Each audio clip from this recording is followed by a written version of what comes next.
Hi and welcome back to my channel. Now in this video I'd like to share with you my experience of almost 3 years of working with the Canon RF100-500 f4.5 to f7.1.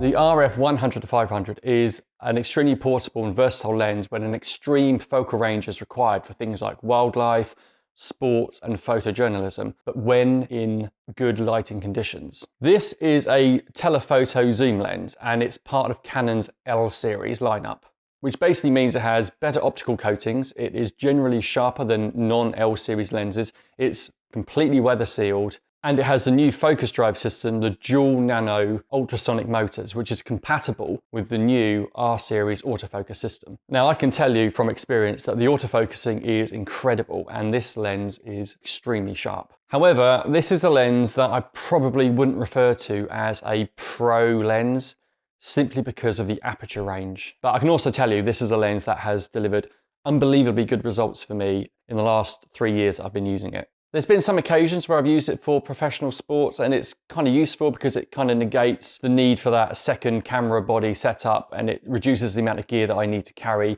The 500mm focal range pretty much covers the entire field of play, and at 100mm it's normally wide enough for most situations. However, for extreme lighting situations and low light conditions, this lens is going to struggle, unfortunately, which is why I couldn't really recommend it as a professional choice.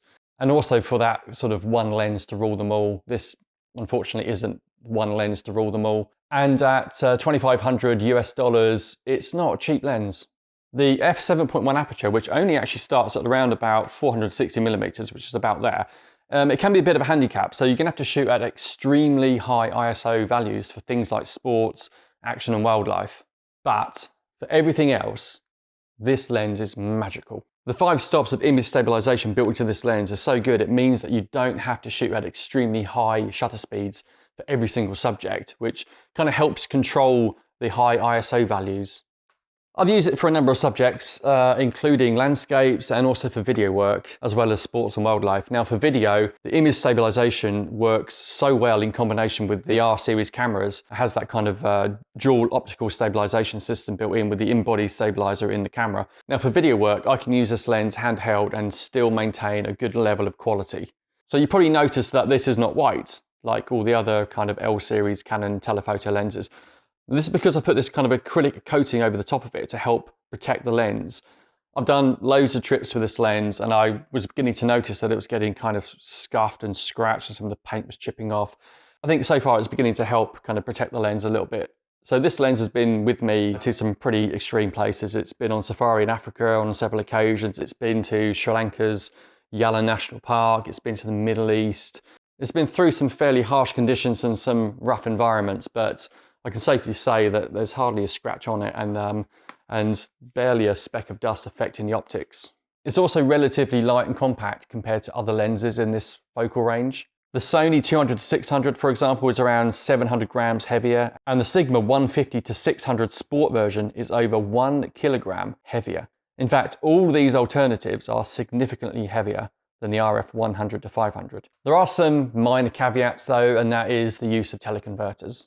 The use of teleconverters is quite awkward as the lens has to be extended out to 300mm before they can actually be fitted. Now I'm not sure why Canon did that. I think it must be some kind of design flaw when developing the sort of R mount. Maybe it's something to do with the flange distance or something like that. I really don't know. I have to be honest, as a result, I don't really use teleconverters very often with this lens purely because of this reason. So you can see here now I've actually fitted the 1.4 times teleconverter. Now this is the actual zoom range of the lens with the teleconverter fitted, which is the reason why a lot of people are disappointed with the use of teleconverters with this lens, because you don't get an enormous amount of zoom range when it's fitted. So with the 1.4 times teleconverter fitted, this lens is roughly 420 to 700mm at f8 to f10. With the 2 times converter, it will be 720mm to 1000mm at f11 to f14. Now I don't have the 2 times teleconverter, so I can't really talk about the image quality, but I have noticed a slight loss of optical quality when using the 1.4 times converter. But you do have to bear in mind some kind of environmental factors like heat haze and also air quality and sort of air pollution and things like that. At lower focal distances, those things don't really matter as much. It's only when you start shooting at much longer focal ranges then you start to notice things like heat haze and sort of air quality and air pollution and things like that. Now, I've used it a few times with the teleconverter, and like I mentioned previously, I just found it a bit awkward, so I'm not likely to want to fit the teleconverter on the lens if I want to have the full focal range, because I find it really limiting. So yeah, unfortunately not a great way to spend $500. There is also the new Canon RF100-500. Now that is f6.3 to f9. So if you're not shooting like professional sports and wildlife and you don't need that kind of L series quality, then it's probably a really good alternative. But you have to bear in mind that it's going to have slightly less optical quality and performance, and I don't think it's weather sealed. So you're going to have to bear that in mind when you're thinking about, how you're going to be using that lens and the environments that you're going to be taking it into. Other Canon alternatives would be the EF 100-400. That lens has been around forever. There's a Mark 1, there's a Mark 2 version. You can probably find those in used and refurbished conditions, and you can probably get a really good deal on those.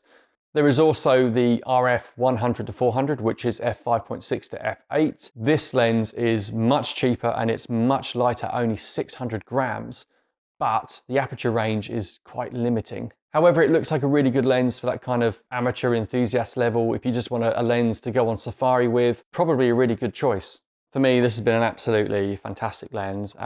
Just taking the teleconverter off so I can show you a few other things. You do have this lens hood that can be taken off, and also the lens collar can be taken off just to save extra weight. So if you wanted to travel with this lens, you can just detach the lens hood, and that's probably going to save maybe 100 or 200 grams in weight. So it's extremely light and very portable, and it can be sort of compacted down like that when traveling. You can just put the lens hood in reverse like that, and yeah, you can pretty much get that into any bag. It really has been an absolutely fantastic lens to use for a number of subjects, and it's an extremely useful one to have for travel, for extreme conditions and environments. It's great for safari and wildlife trips. It's good for photojournalism. It's good for aviation photography. It's also good for some professional and also amateur sports. So that's my review of almost 3 years of working with the Canon RF 100-500 f4.5 to f7.1 L IS USM. What a journey it's been. This lens has been just so much fun to work with. It's just an absolute workhorse. So pleased that I bought it. It's the lens that is almost always with me. It's been an amazing journey, and I really hope to be using this even more in the next 3 years. Thank you so much for watching my video. I really hope this has been useful, especially if you're considering kind of switching to the Canon R mount and you're thinking about purchasing the RF 100-500 lens. I really hope this has been beneficial in some way. Please don't forget to like, share and subscribe, and stay tuned for more videos.